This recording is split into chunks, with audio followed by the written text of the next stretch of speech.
അപ്പോൾ രണ്ട് തരം കാറ്റഗറൈസേഷൻ നടത്തുന്നത് ബ്രിട്ടീഷേഴ്സാണ്. അപ്പോൾ എന്താവണം ആരാധന? ആരാധന എന്താണ്? പിശാച് ആരാധന എന്താണ്?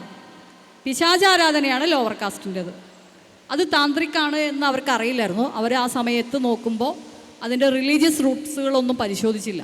ഇപ്പോൾ കൊടുങ്ങല്ലൂരിലെ ഭരണിപ്പാട്ട് ബ്രിട്ടീഷ് പീരീഡിൽ നിരോധിക്കുന്നുണ്ട്, മന്ത്രവാദം നിരോധിക്കുന്നുണ്ട്. അപ്പോൾ ഇതിൻ്റെയൊക്കെ ഒരു റിലീജിയസ് റൂട്ട് എന്താണ്, മെഡീവൽ റൂട്ട് എന്താണ്, ആൻഷ്യൻ റൂട്ട് എന്താണെന്നുള്ള പഠനം ആ സമയത്ത് വന്നിട്ടില്ല.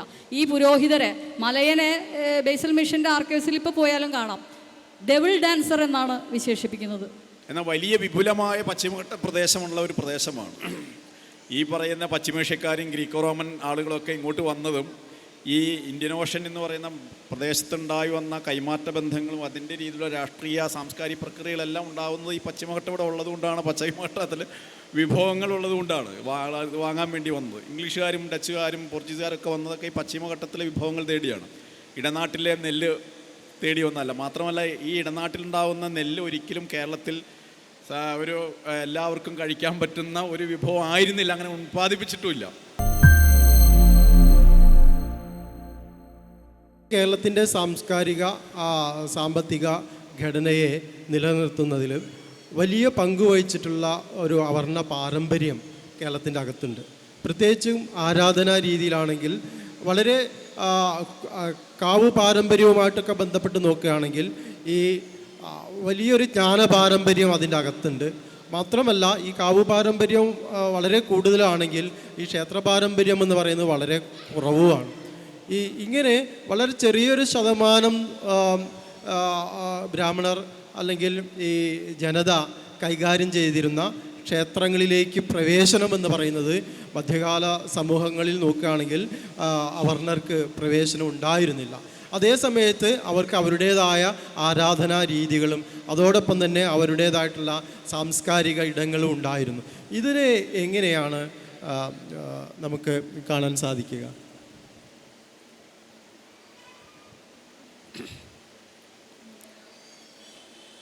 ഇതിൽ കാവിനകത്ത് ആരാധിക്കുന്നത് ബ്രാഹ്മണേതര ദേവതകളെയാണ്. ഭഗവതി, അയ്യപ്പൻ, നാഗം, ഭൈരവൻ, യക്ഷൻ, യക്ഷി, അങ്ങനെ ഒരു നീണ്ട നിരയുണ്ട്. ഈ ദേവതകളെ ദേവതകളാ എന്ന് വിളിച്ചിട്ടില്ല. ഡെമൺസ്, മോൺസ്റ്റേഴ്സ്, പിശാജ്, ഭൂതം എന്നാണ് കരുതുക. ബ്രിട്ടീഷേഴ്സ് വരുമ്പോൾ അവരിവിടെ ഉള്ള ആരാധനാ സമ്പ്രദായങ്ങളെ സർവേ ചെയ്യുന്നുണ്ട്. അത് ലോവർ ഫോം ഓഫ് വർഷിപ്പും ഹയർ ഫോം ഓഫ് വർഷിപ്പും എന്താണെന്നാണ്. സ്മൃതി ട്രഡീഷനെ വെച്ചുകൊണ്ടുള്ള Vedic tradition, Smriti tradition, Puranic tradition, ഇതിനെയൊക്കെ വെച്ചുകൊണ്ടുള്ള ആരാധനാ രീതി ഹയർ ഫോം ഓഫ് വർഷിപ്പാണ്. അത് ബ്രാഹ്മിൺസിൻ്റേതാണ്. ഇതാണ് സമ്പ്രദായം. അപ്പോൾ ദംഷ്ട്രയുള്ള, തേറ്റപ്പല്ലുള്ള, കണ്ണുരുട്ടിയ രൂപത്തിലുള്ള ഫെറോഷ്യസ് ആയിട്ടുള്ള ഭീകരരൂപികളായിട്ടുള്ള ദേവതകളെ ആരാധിക്കുന്നുണ്ട്. ചിലത് മൈഥുന രൂപികളാണ്, സെക്ഷൽ ഫോമുകളാണ്, സെക്ഷുവാലിറ്റിയിൽ നിൽക്കുന്ന പോസുകളാണ്. അപ്പോൾ ഇതൊന്നും ദേവതകളല്ല. ഭീകരരൂപികളും മൈഥുന രൂപികളുമായിട്ടുള്ള ദേവതകളൊന്നും ദേവതകളല്ല, അതെല്ലാം മോൺസ്റ്റേഴ്സാണ്. ആ ദേവതകളെ ആരാധിക്കുന്ന ജനങ്ങൾ ട്രൈബ്സാണ്, ഗോത്രജീവികളാണ്, പ്രിമിറ്റീവാണ്, അൺസിവിലൈസ്ഡ് ആണ്. അൺസിവിലൈസ്ഡ് ദ്രവീഡിയൻസ് എന്നാണ് ഇതിനെ ബ്രിട്ടീഷേഴ്സ് സർവേ ചെയ്യുന്നത്. അപ്പോൾ ദേവതകളായിട്ടുള്ളത് ബ്രാഹ്മിൺസ് സ്മൃതി പാരമ്പര്യം, വേദപാരമ്പര്യം, പുരാണിക് ട്രഡീഷനൊക്കെ വെച്ച് ആരാധിക്കുന്ന ശിവനും വിഷ്ണുവാണ്. അപ്പോൾ രണ്ട് തരം കാറ്റഗറൈസേഷൻ നടത്തുന്നത് ബ്രിട്ടീഷേഴ്സാണ്. അപ്പോൾ എന്താവണം ആരാധന? ആരാധന എന്താണ്? പിശാച് ആരാധന എന്താണ്? പിശാച് ആരാധനയാണ് ലോവർ കാസ്റ്റിൻ്റേത്. അത് താന്ത്രിക്കാണ് എന്ന് അവർക്ക് അറിയില്ലായിരുന്നു. അവർ ആ സമയത്ത് നോക്കുമ്പോൾ അതിൻ്റെ റിലീജിയസ് റൂട്ട്സുകളൊന്നും പരിശോധിച്ചില്ല. മറിച്ച് കാഴ്ചയിൽ എന്താണോ മൈഥുന ഫോം കാണുമ്പോൾ അവർക്ക് ഇറക്ഷൻ വരും. അപ്പോൾ സ്വാഭാവികമായിട്ടും അവർ ഇറോട്ടിക് ഡേറ്റീസ് എന്ന് വിളിക്കും. കോമ്പലൊക്കെ പുറത്തേക്ക് കാണുന്നുണ്ട്. ഭയങ്കര ഭീകരരൂപിയാണെങ്കിൽ അത് ദേവതയല്ല, അതിനെ മോൺസ്റ്റേഴ്സായിട്ട് അവർ, അങ്ങനെയാണ് പോർച്ചുഗീസുകാരുടെ നേതൃത്വത്തിലൊക്കെ ഈ പ്രശ്നങ്ങൾ ഉണ്ടാകുന്നത്. ഉദയം പേരൂർ കനോനയിൽ കൃത്യമായിട്ട് പറയുന്നുണ്ട്, തുള്ളിക്കുകയും പാടിക്കുകയും ചെയ്യരുത്, ചാത്തൻ സേവ ചെയ്യരുത്, അങ്ങനെയുള്ള ആളുകളെ പള്ളിയിൽ നിന്ന് പുറത്താക്കും എന്ന് തന്നെ കൃത്യമായിട്ട് പറയുന്നുണ്ട്. 5-ാം കനോന, ഉദയംപേരൂർ കനോനയൊക്കെ ഇതാണ്. അപ്പോൾ ആ സമയത്ത് ഇവിടെയുള്ള ക്രിസ്ത്യാനികൾ എന്ന് പറഞ്ഞു കഴിഞ്ഞാൽ സിറിയൻ, നസ്രാണി തുടങ്ങിയിട്ടുള്ള ആളുകളാണ്. അവർ നേറ്റീവ് ക്രിസ്ത്യൻസ് എന്നാണ് യൂറോപ്യൻസ് വിളിക്കുന്നത്. അവരും ഇവിടെയുള്ള ആളുകൾക്കും ഒറ്റ സ്വത്വമാണ്, ഒരൊറ്റ ജീവിതമാണ്. അപ്പോൾ ഈ മലയാളി ജീവിതത്തെ മാറ്റി നിർത്താൻ വേണ്ടിയിട്ടാണ് ശുദ്ധം മാറാൻ കുളിക്കരുത്, പലിശ വാങ്ങിക്കണം, ഈ പറഞ്ഞ ചാത്തൻ സേവ നടത്തരുത്, കട്ട മുതൽ തിരിച്ചു കിട്ടാൻ വേണ്ടി തുള്ളിക്കുകയും പാടിക്കുകയും ചെയ്യരുത്, ജപിച്ച് കെട്ടരുത്, അങ്ങനെയുള്ള ഒരു നീണ്ട നിരയുണ്ട്. സാധാരണ ഉള്ള ഒരു ക്രിസ്ത്യാനികളെ, കേരള ക്രിസ്ത്യൻസിനെ തിരിച്ച് ഒരു ചട്ടത്തിനകത്തേക്ക്, കത്തോലിക് ചട്ടത്തിനകത്തേക്ക് മാറ്റുന്ന ട്രാൻസ്ഫർമേഷൻ വളരെ കൃത്യമായിട്ട് കാണുന്നുണ്ട്. അപ്പോൾ പറഞ്ഞു വരുന്നത്, ഇത് എല്ലാവർക്കും ഉണ്ടായിരുന്ന ഇവിടുത്തെ ഒരു റിലീജിയസ് സിസ്റ്റമാണ്. ആ സിസ്റ്റം റിലീജിയനായിട്ട് ബ്രിട്ടീഷേഴ്സ് അംഗീകരിച്ചില്ല. അവർ കൊണ്ടുവരുന്ന മോഡൽ എന്ന് പറയുന്നത് ബ്രാഹ്മണിക്കൽ സിസ്റ്റമാണ്. അപ്പോൾ ബ്രാഹ്മണിക്കലായിട്ടുള്ള ആരാധനാ രീതിയെ വെച്ചുകൊണ്ടാണ് ഇപ്പോൾ കൊടുങ്ങല്ലൂരിലെ ഭരണിപ്പാട്ട് ബ്രിട്ടീഷ് പീരീഡിൽ നിരോധിക്കുന്നുണ്ട്, മന്ത്രവാദം നിരോധിക്കുന്നുണ്ട്. അപ്പോൾ ഇതിൻ്റെയൊക്കെ ഒരു റിലീജിയസ് റൂട്ട് എന്താണ്, മെഡീവൽ റൂട്ട് എന്താണ്, ആൻഷ്യൻ റൂട്ട് എന്താണെന്നുള്ള പഠനം ആ സമയത്ത് വന്നിട്ടില്ല. ഈ പുരോഹിതരെ, മലയനെ ബേസൽ മിഷൻ്റെ ആർക്കൈവ്സിൽ ഇപ്പോൾ പോയാലും കാണാം, ഡെവിൾ ഡാൻസർ എന്നാണ് വിശേഷിപ്പിക്കുന്നത്. ഡെവിൾ പ്രീസ്റ്റ്, ഡെവിൾ ഡാൻസർ, അങ്ങനെയുള്ള എക്സോസിസ്റ്റ് എന്നൊക്കെയാണ് പറയുന്നത്. അതായത് യൂറോപ്പിൽ ക്രിസ്ത്യാനിറ്റി വരുന്നതിന് മുമ്പ് അവിടെ ഫോളോ ചെയ്തിരുന്ന സാത്താനിസം ഉണ്ട്. സാത്തനെ ആരാധിക്കാം. ആ ചാത്തനല്ല കേരളത്തിലെ ചാത്തൻ, എപ്പോഴുള്ള പ്രശ്നമാണ്. അപ്പോൾ ആ സാത്താനെ ആരാധിക്കുന്ന ഗോത്രജനതയാണ് ഇവിടെ ഉള്ളത് എന്നാണ് ഇവർ പറയുന്നത്. അപ്പോൾ നിങ്ങൾ ഈ ഇരുണ്ട ജീവിതം ഉപേക്ഷിച്ചിട്ട് ക്രിസ്ത്യാനിറ്റിയെ സ്വീകരിക്കൂ, അങ്ങനെ നിങ്ങളുടെ ജീവിതത്തിലേക്ക് വെളിച്ചം വരുത്തൂ എന്നാണ് ഇവിടുത്തെ ജെസ്യൂട്ട്സിൻ്റെ ആഹ്വാനം. അപ്പോൾ ആദ്യം അവർ ചെയ്യുന്ന പ്രോസസ്സ് ഇവിടെയുള്ള ആളുകളെ സിവിലൈസ് ചെയ്യുന്ന പണിയാണ്. ഇത് ലോവർ കാസ്റ്റിനോട് ഈ സമീപനമാണ് എങ്കിൽ ഹയർ കാസ്റ്റിൻ്റെ അടുത്ത് ഈ സമീപനമല്ല. ബ്രാഹ്മിൺസിനെ കൺവേർട്ട് ചെയ്യിക്കുന്നത് സഭയുടെ എക്കാലത്തെയും വലിയ ഒരു ബെനിഫിറ്റായിട്ടാണ് കാണുന്നത്. നൊബിലിയുടെ നേതൃത്വത്തിൽ ഡെക്കാണിലും മൈസൂരിലൊക്കെ നടക്കുന്ന കൺവേർഷൻസ് മുഴുവനും ബ്രാഹ്മിൺസിനെ കേന്ദ്രീകരിച്ചുകൊണ്ടാണ്. അവസാനം ഇവർക്ക് ബീഫും വൈനുമാണ് ഈ ക്രിസ്ത്യാനിറ്റിയുടെ പ്രചരണത്തിൻ്റെ ആയുധമായിട്ട് മാറുന്നത്. അത് തന്നെ വേണ്ട എന്ന് വയ്ക്കുകയാണ് ക്രിസ്ത്യാനിറ്റി പ്രചരണത്തിലേക്ക്. അതായത് കാരണം ബ്രാഹ്മിൺസ് കൺവേർട്ട് ചെയ്യണമെന്നുണ്ടെങ്കിൽ ബീഫും വൈനും കഴിച്ച് അവർ വരില്ല. വൈൻ കഴിച്ചാലും സോമരസം കഴിച്ചാലും ബീഫ് കഴിക്കില്ലല്ലോ. അപ്പോൾ അതുകൊണ്ട് അത് തന്നെ മാറിപ്പോയി. അവസാനം നൊബിലിയെ സഭ തന്നെ തിരിച്ചു വിളിച്ചു എന്നാണ് പറയുന്നത്. കഥയാണ്, എംപിറിക്കൽ സോഴ്സസ് ഉണ്ടോയെന്ന് അറിയില്ല, കണ്ടിട്ടില്ല. അപ്പോൾ പറഞ്ഞു വരുന്ന കാര്യം, ഈ ഒരു മൃദു സമീപനമാണ് കൊളോണിയൽ ആധുനികതയിൽ ഉണ്ടായിരുന്നത്. കൃത്യമായിട്ട് പറഞ്ഞു കഴിഞ്ഞാൽ അതിൻ്റെ ഏറ്റവും അടിസ്ഥാനം എന്താണ് എന്ന് പറഞ്ഞു കഴിഞ്ഞാൽ, ആര്യൻ ദ്രാവിഡൻ തിയറി യഥാർത്ഥത്തിൽ ഒരു പരിധിയോളം കൊളോണിയൽ തിയറിയാണ്. ദ്രാവിഡം, ആര്യൻ തുടങ്ങിയിട്ടുള്ള റെഫറൻസുകൾ നമുക്ക് മെഡീവലിൽ കിട്ടുന്നുണ്ടെങ്കിലും ശുദ്ധരക്തം വഹിക്കുന്ന ആര്യന്മാരാണ് ഇന്ത്യയിലെ ബ്രാഹ്മണർ എന്ന തിയറി കൊണ്ടുവരുന്നത് യൂറോപ്യൻസാണ്. വില്യം ജോൺസാണ് അത് ആദ്യമായിട്ട് പറയുന്നത്. അവരുടെ ബന്ധുക്കളെ, രക്തബന്ധത്തിലുള്ള ശുദ്ധരക്തം വഹിക്കുന്ന ആര്യന്മാരെ അവർ ഇന്ത്യയിൽ വെച്ച് കണ്ടു എന്നാണ് 1786 പാരീസിൽ വെച്ച് നടന്ന ഒരു പ്രസംഗത്തിൽ അദ്ദേഹം അവതരിപ്പിക്കുന്നത്. അപ്പോൾ ഇവരുടെ ബന്ധുത്വമുള്ള ആര്യന്മാരാണ് ഇവിടുത്തെ ബ്രാഹ്മണർ. അവരാണ് സംസ്കൃതം സംസാരിക്കുന്നവർ. അവർ നീണ്ട മൂക്കുള്ളവരും നീണ്ട ശരീരമുള്ളവരും പൊക്കമുള്ളവരും വെളുത്തവരും ഒക്കെയാണ്. ഇതൊന്നും അല്ലാത്തൊരു ഗോത്രജനതയുണ്ട്, അവരാണ് ദ്രാവിഡന്മാർ. അവർ കറുത്തവരാണ്, പൊക്കമില്ലാത്തവരാണ്, ചുരുണ്ട മുടിയുള്ളവരാണ്, ചെറിയ മൂക്കുള്ളവരാണ്. അങ്ങനെ എത്നോഗ്രഫിക്, അതായത് ഒരു കമ്പാരിറ്റീവ് ആയിട്ടുള്ള ലിംഗ്വിസ്റ്റിക് ആയിട്ടുള്ള ഒരു തിയറി, റേഷ്യൽ തിയറി ആയിട്ട് മാറുന്ന ട്രാൻസ്ഫർമേഷനാണ് നമുക്ക് ഒരു 18th സെഞ്ച്വറിയുടെ അവസാനത്തിൽ കാണുന്നത്. അപ്പോൾ ഇതാണ് നമ്മളുടെ മോഡലിൻ്റെ പ്രത്യേകത. അതായത് കാവ് എങ്ങനെയാണ് അധകൃതവൽക്കരിച്ചത് എന്നുള്ളത് ഈ കൊളോണിയൽ മോഡേണിറ്റിയിൽ ഇതിൻ്റെ ഒരു മെഡീവൽ ലീനേജ് ഉണ്ടായിരുന്നു ബ്രാഹ്മണിക്കലായിട്ടുള്ള ഒരു സിസ്റ്റത്തിൻ്റെ ഭാഗമായിട്ട്. അതിൻ്റെ കണ്ടിന്യൂഷൻ തന്നെയാണ് ബ്രിട്ടീഷ് പീരീഡിലും ഫോളോ ചെയ്തതെന്നാണ് നമുക്ക് മനസ്സിലാക്കാൻ പറ്റുന്നത്. ഇത് ലീഗൽ കാര്യങ്ങളിലും അങ്ങനെ തന്നെയാണ്. ധർമ്മശാസ്ത്രം അനുസരിച്ചാണ് ഇവിടുത്തെ ലീഗൽ കോഡ് തന്നെ ഉണ്ടാക്കുന്നത്. അങ്ങനത്തെ ഡോക്യുമെൻറ്റ്സിൽ റിസർച്ച് ചെയ്യുന്ന എൻ്റെ സുഹൃത്തുക്കളുണ്ട്. അതേക്കുറിച്ച് ഞാൻ പിന്നീട് സംസാരിക്കാം. ഓക്കെ, നമുക്കൊരു 10 മിനിറ്റ്, 3:45 അവസാനിപ്പിക്കേണ്ടത് എന്ന് പറയാം. ഓക്കെ, അപ്പോൾ ഈ ഇടനാടിൻ്റെ സാംസ്കാരിക ചരിത്രം അല്ലെങ്കിൽ അതിൻ്റെ രാഷ്ട്രീയ ചരിത്രമാണ് പൊതുവേ സ്ഥാപനവൽക്കരിക്കണം എന്നുള്ള രീതിയിൽ വന്നിട്ടുള്ളത്.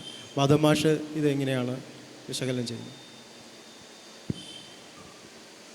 ഞാനതിൻ്റെ സംഭാഷണത്തിൽ പറയാമെന്ന് വിചാരിച്ചതാണ്. പക്ഷേ ഒരു ചർച്ച വരികയാണെങ്കിൽ മാത്രം പറയാമെന്ന് വിചാരിച്ചത്. നമ്മുടെ കേരളത്തിൻ്റെ ചരിത്ര, സാംസ്കാരിക, രാഷ്ട്രീയ പ്രക്രിയകളെല്ലാം തന്നെ അടിസ്ഥാനപരമായി കേരളത്തിൻ്റെ ഇടനാടൻ പ്രദേശങ്ങളെ കേന്ദ്രീകരിച്ച് നിൽക്കുന്ന ഒന്നാണ്.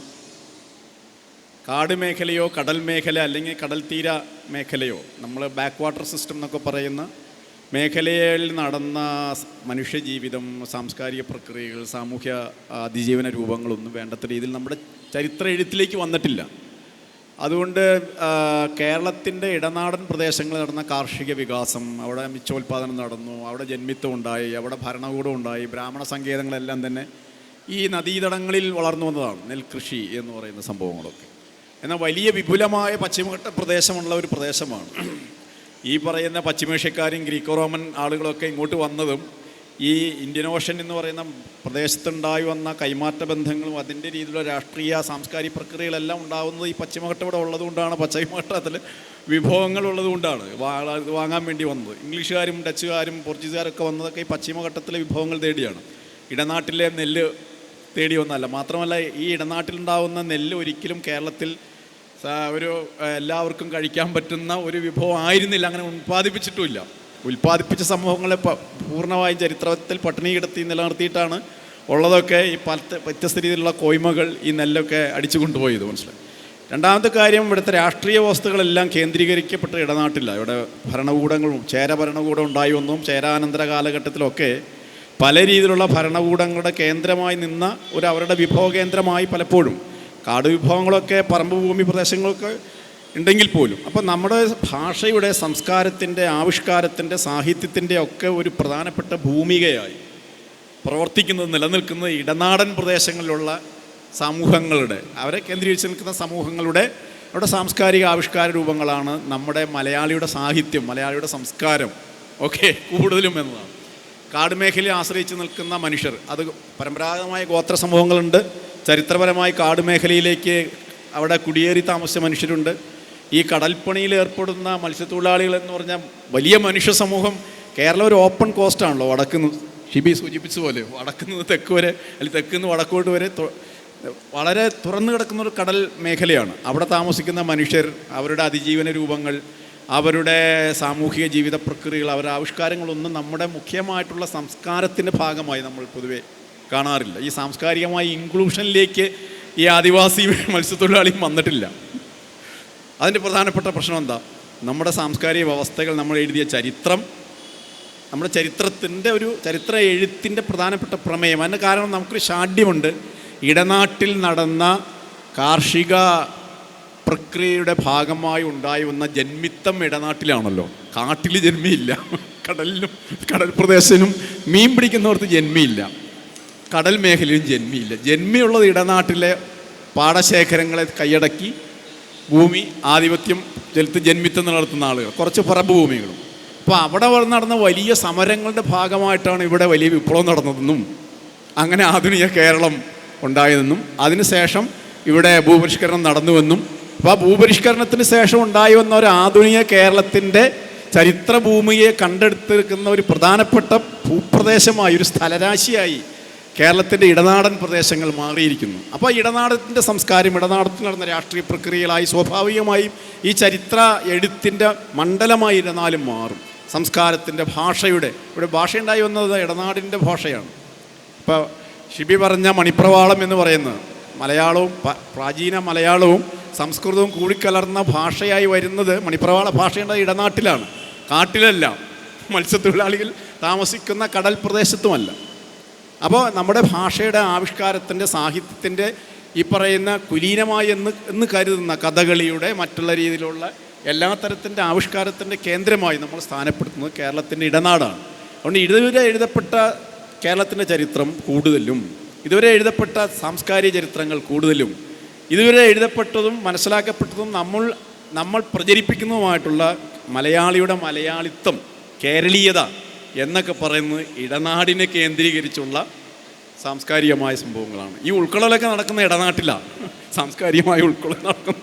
ആദിവാസിനെ ഉൾക്കൊള്ളാതിരിക്കുന്നു, സണ്ണി പറഞ്ഞ പോലെ ആദിവാസിനെ ഉൾക്കൊള്ളാതിരിക്കുന്നതും ഈ ഇടനാട്ടിൽ തന്നെയുള്ള ഈ പറയുന്ന ആളടിയാരും അടിമജാതി വിഭാഗങ്ങളും മനുഷ്യരെ ഉൾക്കൊള്ളാതിരിക്കുന്നതിൻ്റെ കാരണം എന്താ? ഈ ഇടനാട്ടിൽ ഈ മനുഷ്യരിനെ അദൃശ്യപ്പെടുത്തിക്കൊണ്ടാണ് നമ്മുടെ സംസ്കാരത്തെക്കുറിച്ച്, ചരിത്രത്തെക്കുറിച്ചുള്ള വ്യവഹാരങ്ങൾ നിർമ്മിക്കപ്പെട്ടിരിക്കുന്നതെന്നുള്ളതാണ്. ഇതിനെ അപനിർമ്മിക്കുന്ന ഒരു ചരിത്ര ശാസ്ത്രത്തെ നിർമ്മിച്ചുകൊണ്ട് മാത്രമേ മലയാളിക്ക് ആധുനികമായ മനുഷ്യനായി തീരാൻ കഴിയുള്ളൂ എന്നുള്ളതാണ് പ്രധാനപ്പെട്ട പ്രശ്നം. അപ്പോൾ ഈ ചരിത്രവും സംസ്കാരവും നിർമ്മിച്ചെടുക്കുന്ന വിജ്ഞാനത്തെ പൊളിച്ചെഴുതുക എന്നുള്ളതാണ് അടിസ്ഥാനപരമായി ചെയ്യേണ്ട ഒരു പ്രധാനപ്പെട്ട കാര്യം.